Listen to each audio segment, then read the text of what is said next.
Les Français parlent trop rapidement. Je ne comprends pas quand les Français parlent entre eux. Je n'y comprends rien au film en français.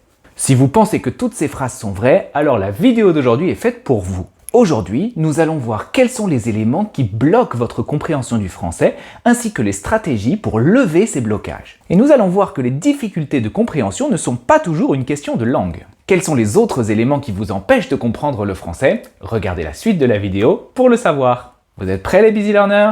C'est parti!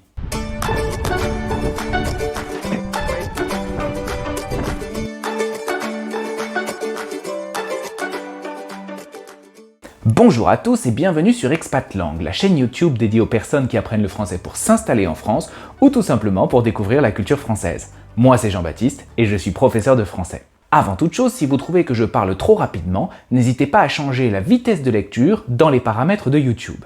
Par ailleurs, si vous ne comprenez pas tout, vous pouvez activer les sous-titres, ils sont disponibles en plusieurs langues. Enfin, n'oubliez pas de vous abonner à la chaîne et d'activer les notifications pour ne pas manquer les prochaines vidéos. Au cours des semaines précédentes, je vous ai proposé des vidéos pour comprendre le français quand il est parlé rapidement et quand il est parlé par des natifs. Si vous souhaitez voir ces vidéos, vous pouvez cliquer sur les liens qui apparaissent en haut de l'écran. Avec ces vidéos, vous vous êtes certainement rendu compte que le français parlé est souvent très différent du français enseigné dans les livres. C'est pourquoi il est difficile pour vous de comprendre les conversations entre natifs, les films ou les séries.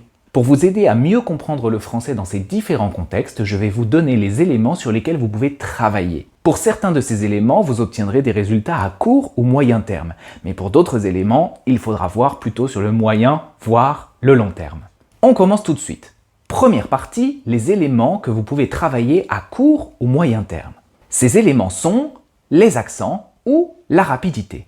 Il y a une règle d'or quand on apprend une langue, c'est qu'on devient bon dans ce qu'on pratique. Si vous souhaitez améliorer votre compréhension du français rapide, alors il va falloir commencer à travailler sur des vidéos en français rapide.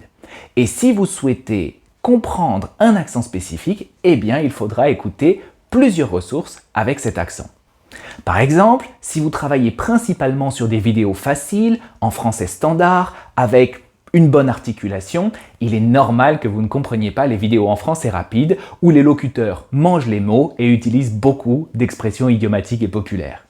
Ainsi, si véritablement vous souhaitez faire augmenter votre niveau de français, eh bien il va falloir commencer à travailler sur des vidéos en français rapide. Évidemment, il n'est pas nécessaire de commencer avec tout un film qui serait beaucoup trop long. Vous pouvez commencer par des petites séquences d'1 ou 2 minutes pour progressivement vous habituer à ces caractéristiques de prononciation rapide. Avec le temps, je peux vous garantir que cela deviendra beaucoup plus clair pour vous. Attention, si vous avez un niveau intermédiaire et que vous commencez à travailler sur des vidéos en français rapide, il est tout à fait normal que vous ne compreniez pas tout à la première écoute. Vous devez progressivement rentrer dans le document et pour cela, il faut l'écouter plusieurs fois. Une fois n'est pas suffisante. Je répète, il faut bien écouter plusieurs fois et faire un travail actif sur cette vidéo. Si vous ne savez pas comment travailler sur une nouvelle vidéo, je vous invite à cliquer sur le lien. J'ai pour vous tout un tutoriel avec les stratégies pour comprendre le français rapide. Par ailleurs, travailler sur une seule vidéo en français rapide n'est pas suffisant. Une fois que vous en avez terminé avec une première vidéo, mettez-vous un nouveau défi et travaillez sur une autre vidéo, puis une autre, puis une autre. C'est la diversité qui va vous habituer aux différentes manières de prononcer le français. Et vous pouvez aussi travailler sur des vidéos qui vous proposent des accents différents. La clé du succès, c'est la diversité et la régularité. Si vous commencez à travailler sur des vidéos en français rapide aujourd'hui et que vous tenez cette routine pendant quelques semaines, je peux vous garantir que votre niveau de compréhension va beaucoup augmenter. Par ailleurs, rappelez-vous que parler une langue, ce n'est pas un état. Il n'y a pas un jour où on arrive et ça y est, je comprends tout. Ce n'est pas possible.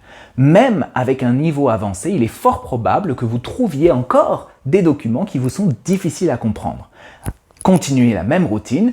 Lorsque vous avez un document que vous ne comprenez pas, la philosophie à adopter, ce n'est pas de dire « je ne comprends pas », mais je ne comprends pas encore, d'accord? Ça signifie que vous avez toujours la possibilité de travailler sur la vidéo qui vous pose problème pour la comprendre après, d'accord? Donc si vous ne comprenez pas quelque chose tout de suite, c'est normal, ça signifie que vous devez travailler un petit peu pour ça. Eh oui, si tout était toujours facile, tout le monde parlerait une langue couramment. Nous en avons donc fini avec la première partie. Ça, ce sont des éléments que vous pouvez travailler assez facilement de manière autonome. On passe maintenant à la deuxième partie. Deuxième partie, les éléments que vous pouvez améliorer à moyen ou long terme. Ce que je vais vous dire maintenant est extrêmement important. La compréhension d'une langue n'est pas exclusivement liée à la connaissance des mots et des règles de grammaire. Ce n'est pas suffisant.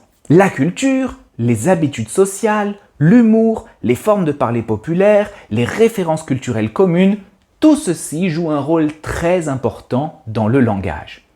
Quand on veut illustrer une idée dans une conversation, on fait souvent appel à une citation d'un livre, à la réplique culte d'un film, à une publicité bien connue de la télévision ou la phrase culte d'un journaliste pour donner plus d'intensité à notre discours. Vous avez certainement déjà entendu le mot sous-entendu, c'est-à-dire qu'on dit quelque chose, mais la phrase que l'on dit a une double signification cachée par-dessous. Et quand on parle, généralement, il y a beaucoup de sous-entendus.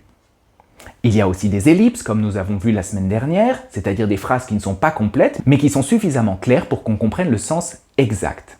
Et dans cette situation, parfois, un seul mot peut raconter toute une histoire. Mais pour le comprendre, il faut avoir le code. Ces références peuvent être communes au monde francophone, c'est-à-dire comprises par toutes les personnes qui parlent français. Elles peuvent être aussi nationales, parfois certaines références sont comprises seulement dans un pays qui parle français et pas dans un autre. Elles peuvent être régionales, au niveau d'une ville aussi. Il y a de nombreux niveaux pour ces références. Si on prend en compte tous ces différents cas, comment est-ce que vous pouvez améliorer vos chances de compréhension? En premier lieu, vous pouvez vous intéresser à l'histoire et à l'histoire politique du pays dont vous apprenez la langue. Il y a de nombreuses ressources pour ce faire sur Internet et je vais vous en mettre quelques-unes dans la description de cette vidéo. Une autre chose que vous pouvez faire, c'est vous intéresser à l'histoire de la télévision d'un pays. En effet, il y a beaucoup de références à des programmes de télévision, à des séries, à des films, à des moments très drôles de la télévision dans les conversations. Il existe sur YouTube beaucoup de vidéos qui compilent les meilleurs moments de la télévision. Je vous en mettrai les liens dans la description. Par ailleurs, si vous habitez en France, vous pourrez voir ces compilations à la fin de l'année, durant les fêtes de Noël et du Nouvel An. Sur presque toutes les chaînes, on diffuse les meilleurs moments de la télévision française, depuis les années 50 jusqu'à aujourd'hui. Enfin, pour travailler sur les références humoristiques, vous pouvez commencer à travailler sur des vidéos d'humoristes français de diverses époques. Demandez ensuite à vos amis français ce qu'ils pensent de ces personnes et quelles sont les phrases qu'ils préfèrent dans leurs sketchs. Vous pourrez ainsi vous créer une petite base de données de références humoristiques. Avant de terminer, j'aimerais ajouter une petite chose.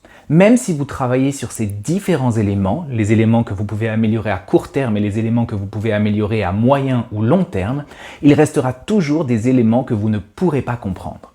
Et ce surtout si vous participez à des conversations avec des locuteurs natifs. Ces éléments ne dépendent pas de la langue, mais du contexte dans lequel la langue est utilisée. C'est vrai pour moi, lorsque je parle français avec des amis français, ou pour vous, lorsque vous parlez votre langue avec des amis. En effet, si vous rejoignez un groupe d'amis qui se connaît depuis très longtemps, il est fort probable qu'ils fassent référence à des situations qu'ils ont vécues ensemble.